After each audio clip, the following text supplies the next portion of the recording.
Here are some examples of men's corset from the 1830s, and these look so much like women's corsets, don't they? I mean, they're boned. They have, some of them have a busk. You can see that, right? Let me see if I can draw on this right there. This guy even has a busk. There's full, complete corsets, or there are more just waist cincher kind of deals, but men can have a corset as well, which is helping them achieve this extreme waist. But again, that's extreme, right? You wouldn't really expect a man to be that tiny waisted. Here's a pair of existing historical men's underdrawers, and these would be worn underneath his pants. So it's not like short boxers or briefs. They are full-length drawers as an undergarment for guys. Their shirts, we're still going to see two-point collars, but as we go through time, they're going to start to bend down. You can see right in here, I don't know if you can see my cursor, but bend down the tips by the chin of the collars, and eventually we're going to come up with collars that are like this, that has the tips definitely turned down. Their neckwear, we still have stocks. Remember the band that went around the throat? And different kinds of cravats that were long strips of different kinds of fabric tied around the neck in a bunch of different bows or knots. Sometimes they're black, which are very dramatic, but they're also starting to wear some patterned fabrics to make bows and stuff. Here's a couple of examples of different cravats. We've got Nathaniel Hawthorne, the writer, who's got a black stock with a black cravat tied in a bow, and so does the composer Donizetti in the 1830s. Same kind of idea here. Here are some examples of two existing stocks, one that is black and one that is white. And again, these have a bow on top, so they start to combine them. There are two kinds of suit coats that are popular during this time period, and you need to know these because these are going to continue, and as we move further into the 1800s, there's going to be more choices for men, but right now there are two.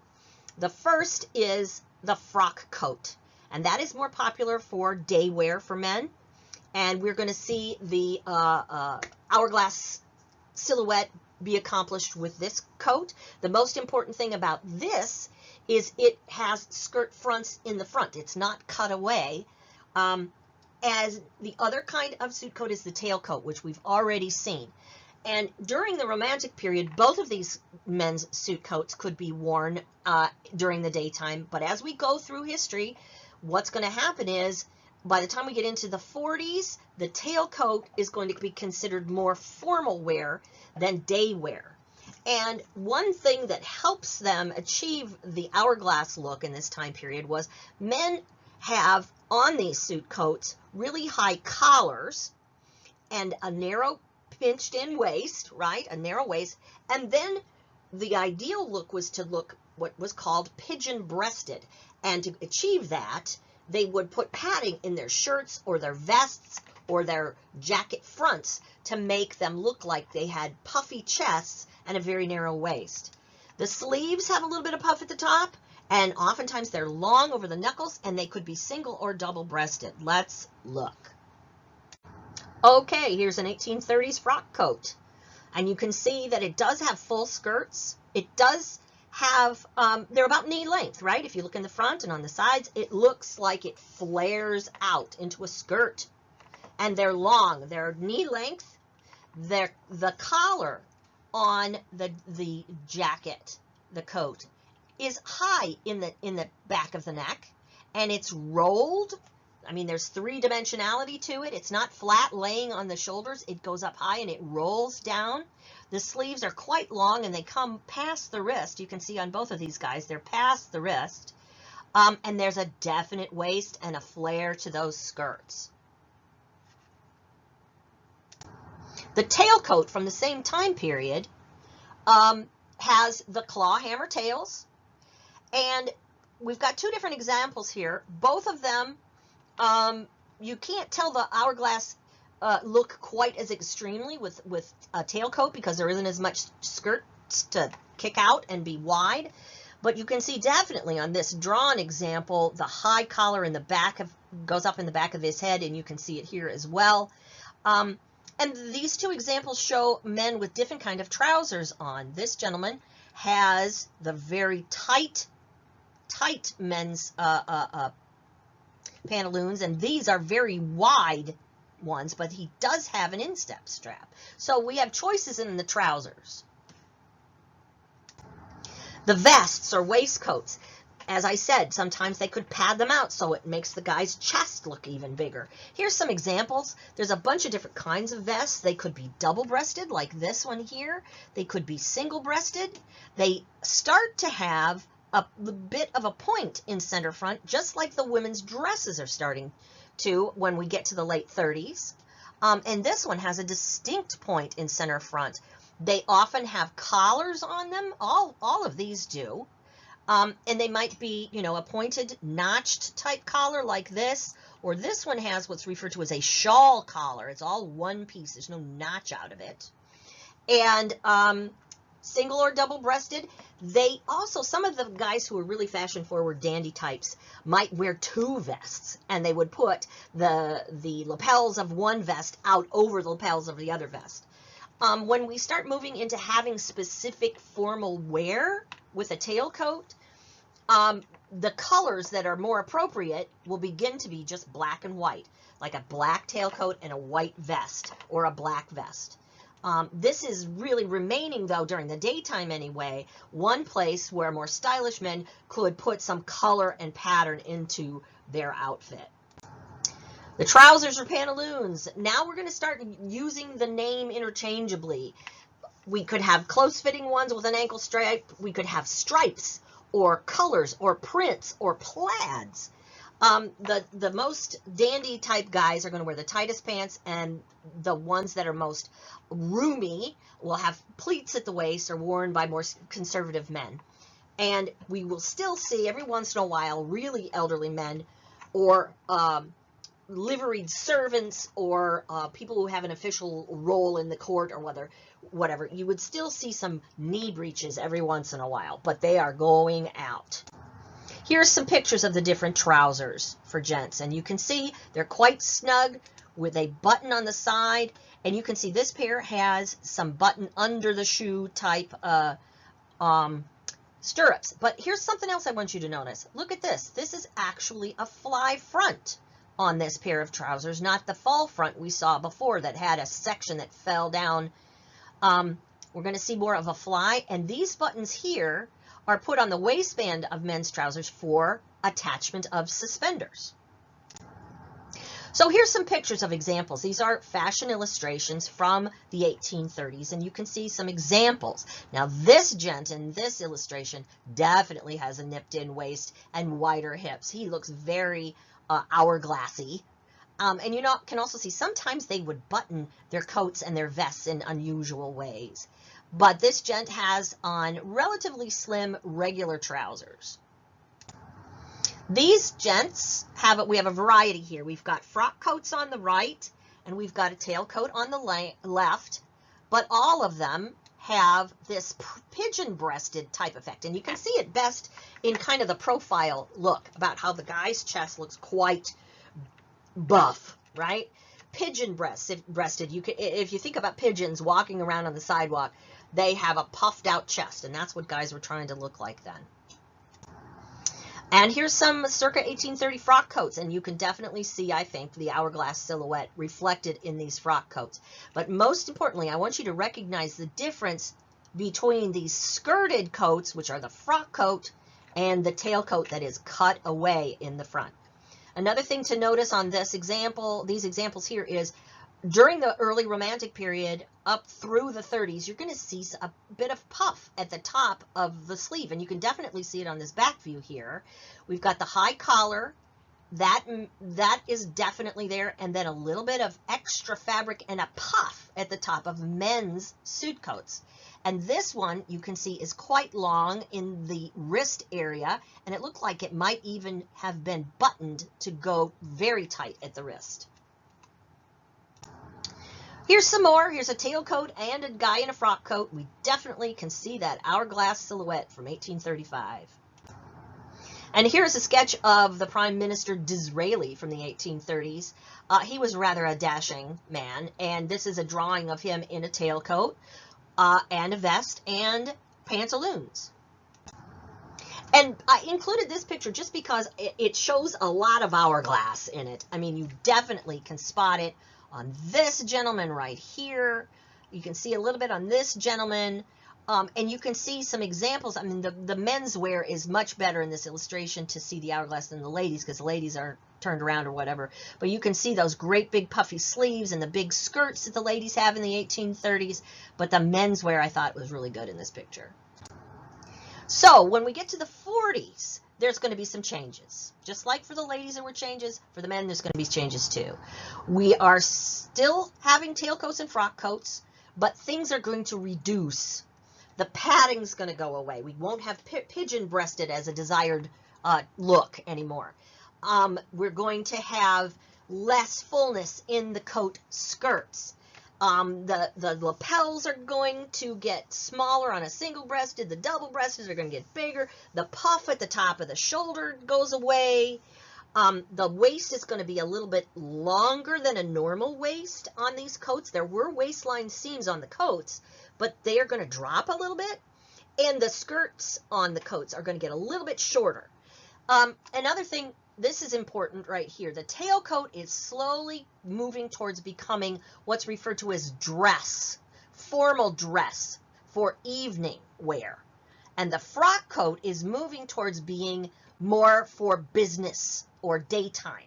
So the frock coat is going to be appropriate for certain times of day, and the tailcoat will be appropriate for certain times of day, just like ladies had costumes that were appropriate for different times of day. So here's some examples of men's wear from the 1840s, and you can see they have slimmed down. We don't have big puffy sleeves here. We don't have a poofed out chest. The frock coat is a little bit shorter than it was, and it doesn't have that really distinct nipped in waistline. Here's some evening tailcoats from the 1840s, and the same kind of thing starts to happen to the tailcoats too. We don't have puff sleeves anymore. We don't have a really tight waist. We still got relatively slim trousers, but a black or dark blue tailcoat is going to become formal evening wear. Here's a couple of illustrations about a frock coat from the 1840. This is 1845, and you can see how short the skirts on this frock coat have gotten. This is a back view, but on this one, it's much slimmer. This dude still has a little bit of puff because it's about 1840, but it's becoming slimmer. Here's a weird picture, like we have photographic evidence now, right? Of four guys, they all are young, they all have frock coats on, they're sitting down, but you still can get an idea of the feel of what an outfit might have really looked like during the time period. I don't know what's going on with his hair right here, but you can see the big bow ties, and all of these guys have bent down their 2-point collars, and this guy's is really sticking out kind of crazy, and this one as well. But the bows on their cravats are quite large and thick looking, and they're wrinkly. Vests in this 10 years are going to start being pointed at the center front and a bit longer. And sometimes they did this weird thing with vests too. They would button a button here, leave a few open, and button some more. I don't know why. It was just a trendy thing. And this gentleman has left his 2-point collar standing up, but he's got a big old cravat tied in a bow. Bow ties in the 1840s through the Civil War era are really pretty large. It isn't until we get to the 1870s that men's bow ties are going to be smaller and look more like today's bow ties. Here's another gent. He has turned down his 2-point collar, and he's actually tucked in the ends of his bow underneath his collar, which is kind of interesting. This chain here is a watch chain. He would have a pocket watch in a pocket over on this side, and he's got it looped over a button. He has an interesting hairstyle. It looks like he put curlers in it. I don't know, but that's his 1840s. And we saw this picture before, but let's look at the guy this time. He's got a printed vest and a printed fabric cravat. He's left his collar standing up. It looks like, you can't really tell what kind of coat that is. I think it's a tailcoat because she's in an evening gown. And here's another couple during the 1840s. He's left his collar sticking up, but it's hard to see because he's got so much beard. This is more of the Abraham Lincoln beard, right? This is Abraham Lincoln's early political time without a mustache, which was kind of popular. And then his wife, you can see she doesn't have big poofy sleeves. She looks like the dress has more of a waistline. So we're moving into the 1840s, towards the end of the 1840s by this picture. Here's a portrait of a gentleman from this time period in which he's wearing a black stock. Looks like he has a black bow tie on top of it, 2-point collar, and then it's got a red velvet vest with the lapels showing with a black tailcoat. You can just see a tiny bit of the red velvet vest sticking out at the bottom. Older men had a tendency to hold on to older styles longer. Trousers. By this time, you're only going to see breeches worn by really old men or for special occasions, and we're going to see many more patterns popular in trousers. The instep strap goes away, and they're not as tight-fitting. And by the time we get to 1840, as I said, we're going to button up the pants in a fly front. We don't have zippers yet, but we can put buttons in a fly. So you can see those buttons right here. There's a fly cut into these trousers. We've got suspenders. These even have pockets in the side. And so they're relatively slim, much higher waist than they are today. And another thing that comes in as popular in the 1840s is the custom of making all three pieces of the outfit out of the same cloth. So you'd have trousers, vest, and coat that all matched. There was something similar to that in the 18th century that was called a ditto suit, but that comes back, and they refer to it as a three-piece business suit. We still have those today. Here is a gentleman from the 1840s, and it looks like, I think he has a three-piece suit on. It all looks like it's all black wool, the same fabric. And here are some overcoats. Just like the ladies, there's a bunch of different kinds of overcoats for winter time. Early on, you can see like this overcoat, this has copied the hourglass silhouette action, right? With a flared skirt and a high collar and puffy top of the sleeves. Same with these, this definitely is nipped in, and as we go through time, they will get slimmer. During the early part of Romantic time, overcoats could be really, really super long. I imagine that would have to be for, you know, very cold weather. But they would have collars and lapels, or sometimes they didn't. Here is a bunch of men in outer coats, and look at the hourglass silhouette that's reflected in this outer garment. That's really interesting. Of course, we still will have capes.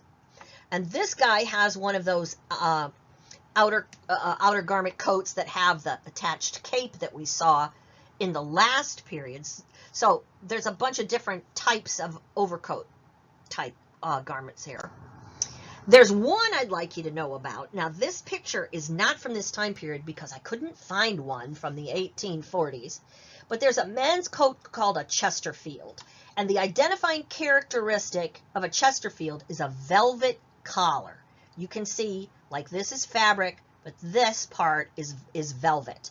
They're relatively short. They could be single or double-breasted. They didn't go really long. They were named after the Earl of Chesterfield in England, and you can still buy these today. So if you ever see a man in a really nice-looking wool overcoat that has usually a black velvet part, that is a Chesterfield. Rubber comes around to be used as water protection during this time period. This is real rubber.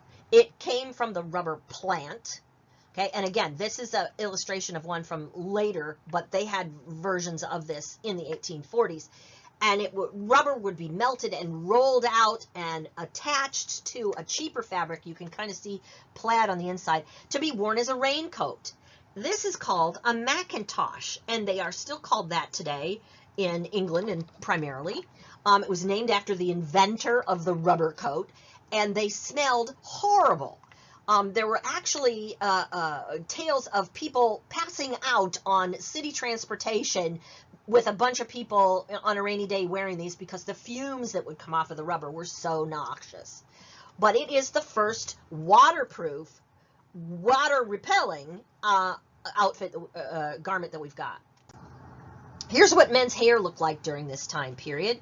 It's short to medium long. Medium long being something like this, right? Loose curls, you know, kind of the untamed look is popular, and then they're going to start really parting it in the middle or in the side and combing it down. Sideburns become really popular. As you can see, this dude has sideburns. He's got sideburns. This guy has significant sideburns. This African-American gentleman, he is definitely trying to attempt to achieve a part in his hair and comb it over like the Caucasian gentlemen were doing in the time period. And when we also get past 1825, we will start seeing guys with beards. If you can think of many of them popular, famous men from this time period during early Civil War, many of them have beards. The hats, the numero uno hat was a top hat. And they came in all different kinds of sizes and shapes and heights. Because if you think about Abraham Lincoln, he was known for what was called a stovepipe top hat, right? They could be quite tall. They could be shorter. They could be kind of curved out, like this dude's is kind of curved out. And there was also a version of it called an opera hat, which is a collapsible top hat. It was made with a wire structure. Some really, really clever engineer had to figure this out. And silk around it, so that it could collapse and be put under your seat when you would go to the theater or go in a cab. And then when the gentleman would get, you know, the production to be over, or they'd go out to he would pop it.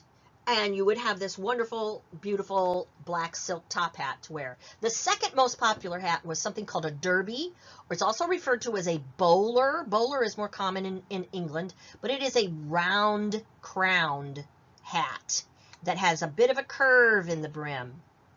And that is second in popularity. And then we'll also have some soft fabric caps for sports events. Here is a super tall stovepipe top hat and a very scary looking intense young man. But look how big his cravat is, quite wide from side to side.